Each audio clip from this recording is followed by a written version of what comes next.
இன்று நாம் பார்க்க போகிற சிறுகதை பார்த்திங்கன்னா, அதில் தலைப்பு காட்ட முடியாத கணக்கு. வாங்க கதைக்குள்ளே போகலாம்.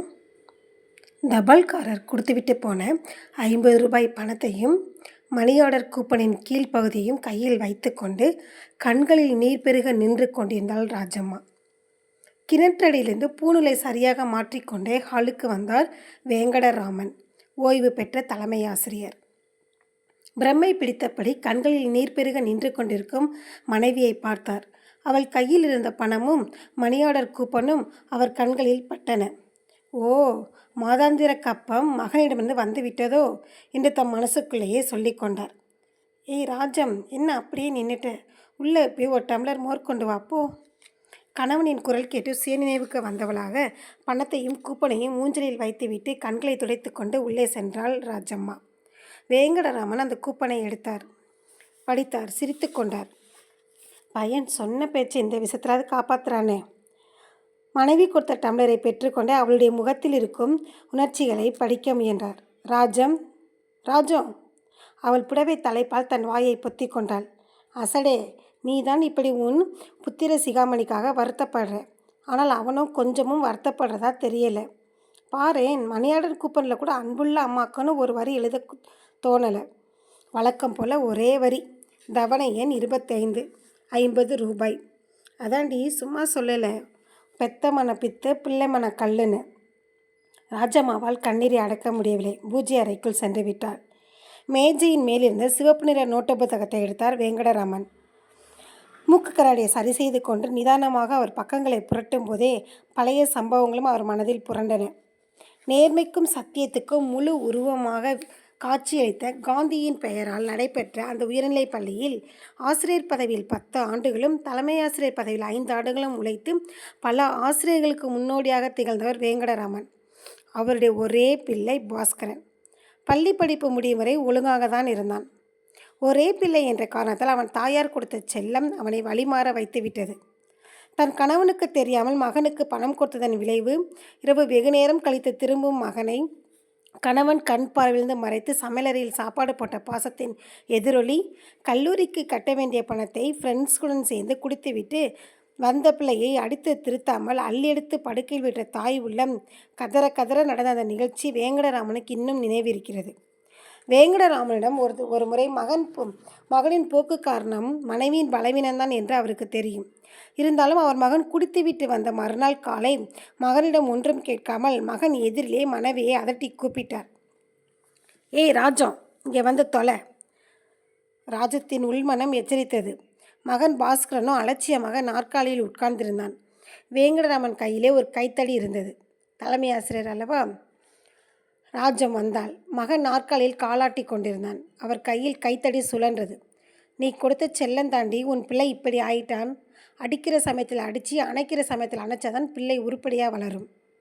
பல மாணவர்களை நல்லபடியாக உருவாக்கின எனக்கு இப்படி ஒரு பிள்ளை. நேற்று குடிச்சிட்டு வரான். போய் அறையில் போய் பாரு, சிகரெட் பாக்கெட் எவ்வளவு இருக்கு. ஏதோ தெரியாமல் செஞ்சிட்டாங்க. என்னடி தெரியாமல் செஞ்சிட்டான்? குடிக்கிறப்பதே குடிக்கிற தப்புன்னு தெரியாதா? அதுவும் கல்லூரிக்கு ஃபீஸ் கட்ட வச்சுருந்த காசு. என்ன திமிரு இருக்கு இவனுக்கு, ராஸ்கல். அவளுடைய கைத்தடி உயர்ந்தது. ராஜம் பதறினாள். பாஸ்கரனுக்கும் உடல் கொஞ்சம் நடுங்கியது. ஏண்டி நடுங்கிற? உன் பிள்ளையை ஒன்றும் அடிக்கலை. இந்த திமிர் வளர்றதுக்கு காரணம் நீதாண்டி. உன்னைத்தான் என்றபடியே ராஜத்தின் முதுகிலும் முழங்கையிலும் நன்றாக அடித்து விட்டு ஓய்ந்தார். பாஸ்கரனுக்கு உடல் சிலிர்த்தது. வீட்டை விட்டு போய்விட்டான். தன் கண்முன்னே அம்மா அடி வாங்குவதைக் கண்டு தடுக்காமல் வீட்டையே விட்டு போய்விட்டான். லேடியாக அம்மா அப்பாவை தவிக்க விட்டு சென்று விட்டான். இப்படி ஒரு பிள்ளை. தள்ளாத காலத்தில் பெற்ற மகன் உதவியாக இருப்பான் என்ற எண்ணத்தில் சிறுவயதில் பாஸ்கரனை அவர் தடியா தடியா என்று செல்லமாக கூப்பிடுவார். மகன் செய்த குற்றத்துக்கு பெற்றவளுக்கு தண்டனை கொடுத்தேன். ஆண்டவனே, பிள்ளையாக பெற்றது எனக்கு நீ தந்த தண்டனை என்று அவர் அழுதார். நீங்கள் கொடுத்த அடிதான் எனக்கு மருந்து. மகன் தருதலையாக இருக்கான்னு மனசுக்குள்ளே குமஞ்சி மனசில் ஆறாத புண்ணாக இருந்தது. நீங்கள் கொடுத்த இந்த மருந்து அந்த புண்ணை ஆற்றிடுது. என்ன சொல்கிற ராஜம்? நான் அடித்த அடி மருந்தா? ஆமாம். சிகிச்சை முறையிலே 2 வகை உண்டு. அடிக்கடி சொல்வீங்களே, ரண சிகிச்சையும் ஒரு முறை தானே. புண்ணை கீறி மருந்து போடுறது இல்லையா, அது மாதிரி மகன் தருதலையா தானே இருக்கான். திருந்திடலாம்னு பார்த்தேன். பாசத்தை மருந்தாக பயன்படுத்தினேன் நான். அடம்பிடிக்கிற குழந்தை பாலாடையை தட்டி விடுற மாதிரி செஞ்சிட்டான். போறான் விடுங்க.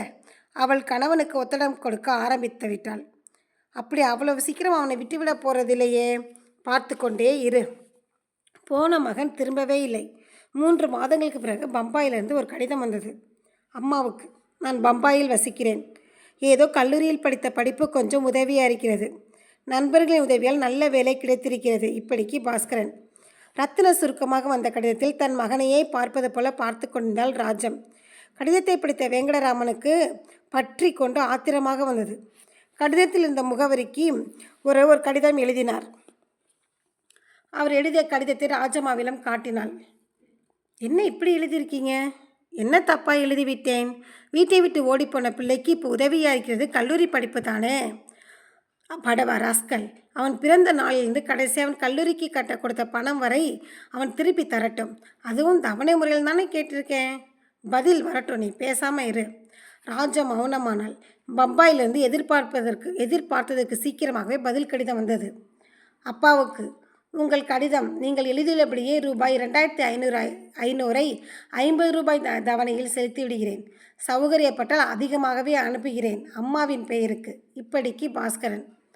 ரோசக்கார பிள்ளை தாண்டி நீ பெற்று வச்சிருக்க. சொன்னபடியே ஒழுங்காக 25 தடவை அனுப்பி கொண்டு வருகிறான் என்று முனகிக் கொண்டே வந்த அவர் சிவப்புற நோட்டில் வரவு வைத்து கொண்டார். 1 வாரம் சென்றது. கபாலீஸ்வரர் கோயிலுக்கு சென்று திரும்பிய ராஜம்மாள் கணவனிடம் பிரசாதத்தை கொடுத்து கொண்டே, தெற்கு மாட வீதியில் இருக்கிற பர்வதம் இன்னைக்கு நம்ம பாஸ்கரோட ஜாதகத்தை கேட்டா. அவளுக்கு ஒரு பொண்ணு இருக்கா.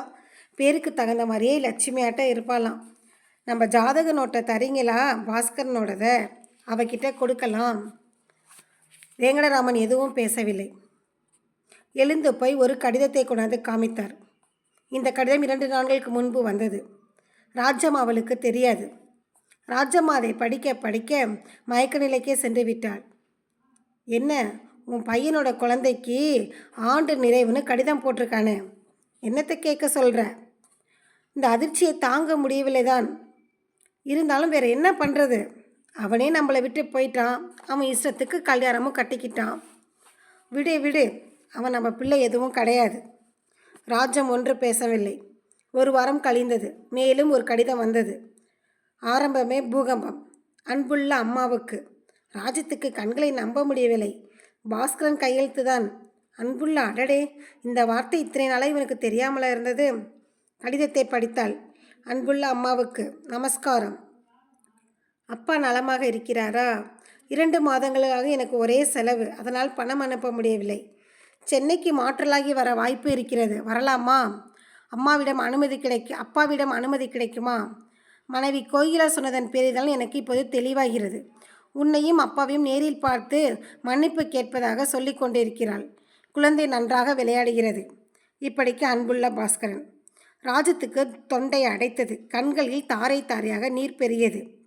என் மகனா இப்படி எழுதியிருக்கிறான்? அவள் அந்த கடத்தை படித்து பார்க்கிறாள். சுமார் 60 தடவை படித்து விட்டாள். வேங்கடராமன் அந்த கடிதத்தை படித்தார். ஒன்றுமே சொல்லவில்லை. இரவு சாப்பாட்டுக்கு பிறகு மனைவிடம் நிதானமாக சொன்னார். நாளைக்கு கடிதம் எழுதிவிடுகிறேன் பையனுக்கு. என்னென்னு எழுதப் போகிறீங்க? சென்னைக்கு மாற்றலாகி வா, ஆனால் வீட்டு பக்கம் வராதே என்று சொல்லிவிட்டு அவர் படுக்க சென்று விட்டார். 10 நாட்கள் கழிந்திருக்கும். காலை 7 மணிக்கு ஒரு தந்தி வந்தது. சைக்கிள் மணி ஒலி கேட்டவுடன் ராஜம்மாள் ஓடி வந்தாள். கார் விபத்தில் கோகிலா போயிட்டாளாம். ராஜம் மூஞ்சல் சங்கிலியை பிடித்து கொண்டாள். வேங்கடராமன் ஓடி வந்தார். தரையில் விழுந்துவிட்ட மனைவியை அணைத்து எடுத்து ஊஞ்சலில் படுக்க வைத்தார். அவசரமாக டாக்டரை வரவழைக்க வெளியே வந்தார். அவசரமாக கல்யாணம் பண்ணிக்கிட்டான். அவசரமாக மனைவியும் போய் சேர்ந்துட்டா. என் பிள்ளை என்ன பண்ணுறானோ தெரியலையாங்க. ராஜம்மா புலம்பிக் கொண்டே இருந்தாள். 1 வாரம் சென்றது. வாசலில் டாக்ஸி நிற்பது தெரிந்தது. கதவை திறந்து கொண்டு குதிப்புடன் ஓடிவரும் அந்த சிறுவன், என்ன பாஸ்கரனா இப்படி ஓடி வரான் என்று ஆச்சரியத்துடன் பார்த்தாள் ராஜம். ஆமாம், சின்ன வயசில் பாஸ்கரன் இப்படி தான் இருந்தான். இப்போ யார் இந்த பையன் என்று இழுத்தார் வேங்கடராமன். வாசற்படியில் நிழல் ஆடியது. அங்கே பாஸ்கரன் நின்று கொண்டிருந்தான். ஹாலுக்குள் நிற்கும் சிறுவனையும் வாசற்படியில் நிற்கும் பாஸ்கரனையும் பார்க்கும்போது ஏதோ சினிமாவில் காண்பிக்கப்படும் தந்திர காட்சி போல் இருந்தது. பாட்டி, தாத்தா என்றபடியே அந்த குழந்தை மழலையில் இருவரையும் கொஞ்சியது. ராஜத்துக்கு உடம்பெல்லாம் சிலிர்த்தது. வேங்கடராமனுக்கு ஒரு புதிய உணர்ச்சி பரவியது. பாஸ்கரன் உள்ளே நுழையவில்லை. ராஜம் தன் கணவரை பார்த்தாள், குழந்தையை பார்த்தாள், வாசற்படியில் நிற்கும் தன் மகனை பார்த்தாள். குனிந்தபடி நிற்கும் தன் மகனின் நிலையைக் கண்டு வருந்தினாள். வேங்கடராமன், வாடா தடியா என்று உள்ளே கூப்பிட்டார். உள்ளே நுழைந்தவுடன் தடால் என்று இருவரின் கால்களையும் விழுந்து நமஸ்கரித்தான் பாஸ்கரன். 1000 சொச்சம் இன்னும் பாக்கி இருக்குடா, இன்னும் கணக்கு தீரல என்று சிவப்பு நிற நோட்புக்கை எடுத்து தந்தார் வேங்கடராமன். தாய் தந்தையின் கால்களில் விழுந்து மன்னிப்பு கேட்டான் பாஸ்கரன். தயவு செஞ்சு என்னை மன்னிச்சிடுமா, உன் அருமை தெரியாமல் உனக்கே அடி வாங்கி கொடுத்த இந்த பாவியை மன்னிச்சிடுமா. எழுந்திருடா, எழுந்திரு. உங்கள் அப்பா கணக்கு காட்டுற மாதிரி நான் உனக்கு கணக்கு காட்ட முடியாதுடா.